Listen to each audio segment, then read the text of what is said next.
ಇಂದೇ ಡೌನ್ಲೋಡ್ ಮಾಡಿ ಮತ್ತು ನಿಮ್ಮ ನೆಚ್ಚಿನ ಶೋಗಳನ್ನು ಆನಂದಿಸಿ. ಈ ಆಸ್ಪತ್ರೆಯಲ್ಲಿ ಇಲ್ಲಾಂದ್ರೆ ಎಲ್ಲಿಗೆ ಹೋಗಿರ್ಬೋದು?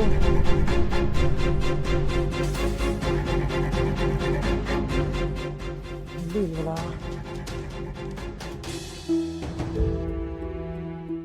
ಸರ್, ನಮಗೆ ಮನೆ ಬೇಕು ನಿಜ, ಆದ್ರೆ 30-40 ಸಾವಿರ ಬಾಡಿಗೆ ಕಟ್ಟಿ ಬದುಕೋ ಅಷ್ಟು ಅನುಕೂಲ ಇಲ್ಲ.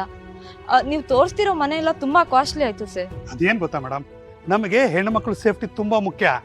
ಅದು 5-6 ಸಾವಿರಕ್ಕೂ ಮನೆ ಸಿಗುತ್ತೆ ಮೇಡಮ್. ಅಲ್ಲಿ ಅಗಲೊತ್ತಲ್ಲೂ ನೀವು ನೆಮ್ಮದಿಯಾಗಿ ಬದುಕಕ್ಕಾಗಲ್ಲ. ಯಾಕೆ ಗೊತ್ತಾ, ಕಿಟಿಕೆ ಬಾಗಿಲು ಯಾವುದು ಚೆನ್ನಾಗಿರಲ್ಲ. ನಿಮ್ಗೆ ಅಂತ ಮನೆ ಬೇಕು ಅಂತ ಹೇಳಿ ನಾನು ತೋರಿಸ್ತೀನಿ. ಆದ್ರೆ ನೋಡಿ, ನನ್ಗೊಬ್ರು ಕಸ್ಟಮರ್ ಕಾಯ್ತಾ ಇದಾರೆ. ನಾನು ಬರ್ತೀನಿ ಮೇಡಮ್, ಬರ್ತೀನಿ. ಅಲ್ಲ ಸರ್, ಒಂದ್ ನಿಮಿಷ ಮೇಡಮ್, ನಾನು ಫೋನ್ ಮಾಡಿ ಮಾತಾಡ್ತೀನಿ. ಬರ್ಲಾ? ಅಲೋ, ಎಲ್ಲೇ? ಆ ಬಿಲ್ಡಿಂಗ್ ಹತ್ತನ ಬಂದ ಬಂದ ಬಂದ ಬರ್ತೀನಿ ತಡ್ರಿ. ಎಲ್ಲಿ ಹೋಗಿರ್ಬೋದು ಇವರು? ಸುತ್ತಮುತ್ತ ಆಸ್ಪತ್ರೆ ಎಲ್ಲೂ ಸಿಗ್ತಿಲ್ಲ ಅಂದ್ರೆ ಎಲ್ಲಿರ್ತಾರೆ? ನಿಧಿಗೇನಾದ್ರೂ ಹೇಳಿರ್ಬೋದಾ? ಅವ್ರನ್ನೇ ಕೇಳಬೇಕು.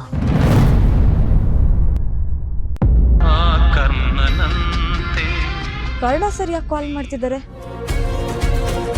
ಹಲೋ ಹಲೋ, ನಿಧಿ ಅವರೇ, ನಿಧಿ ಅವ್ರೇನಾದ್ರೂ ನಿಮ್ಗೆ ಫೋನ್ ಮಾಡಿದ್ರ? ಅವ್ರು ಎಲ್ಲಿದ್ದೀನಿ ಅಂತ ಏನಾದ್ರು ಹೇಳಿದ್ರ? ಯಾಕೆ ಸರ್, ಏನಾಯ್ತು? ಅಕ್ಕ ಎಲ್ಲೋದ್ಲು? ನಿಮ್ ಜೊತೆ ಇಲ್ವಾ ಅವಳು? ನಿಧಿ ನಿಧಿ ನಿಧಿ, ನೀವು ಪ್ರಶ್ನೆ ಮಾಡಿದ್ರೆ ನನ್ನ ಹತ್ರ ಏನೂ ಉತ್ತರ ಇಲ್ಲ. ನಿಮ್ಗೆ ನಿಧಿ ಅವ್ರು ಫೋನ್ ಮಾಡಿದ್ರ? ನಂಗೆ ಹೇಳಿ ಪ್ಲೀಸ್. ಹಾ ಸರ್, ನಾನೇ ಫೋನ್ ಮಾಡಿದ್ದೆ. ಅವಳು ಮಾತಾಡಿದ್ಲು, ಆದ್ರೆ ಅವಳು ಏನು ಹೇಳಲಿಲ್ಲ.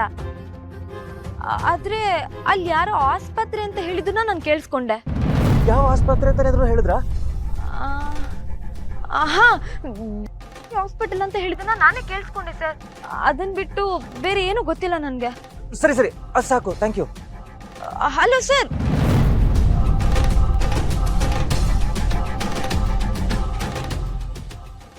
ಅಕ್ಕಂಗೆ ಏನಾಗಿದೆ?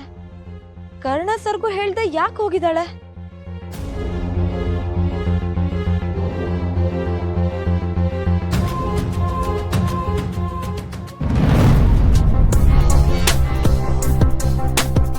ಹಾಗಾದ್ರೆ ನಿಧಿ ಹೇಳಿದ್ದೆ ಆಸ್ಪತ್ರೆ.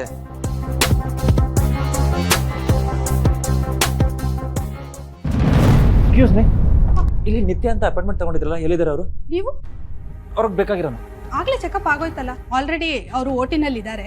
ಇನ್ನೇನು ಆಪರೇಷನ್ ಶುರು ಮಾಡ್ತಾರೆ. ಅದನ್ನ ಬೇಗ ನಿಲ್ಸಿ. ನೀವ್ಯಾರು ಅಂತ ಗೊತ್ತಾಗಿಲ್ಲ. ಆ ಮಗು ಕಪಡಕ್ಕೆ ಸರ್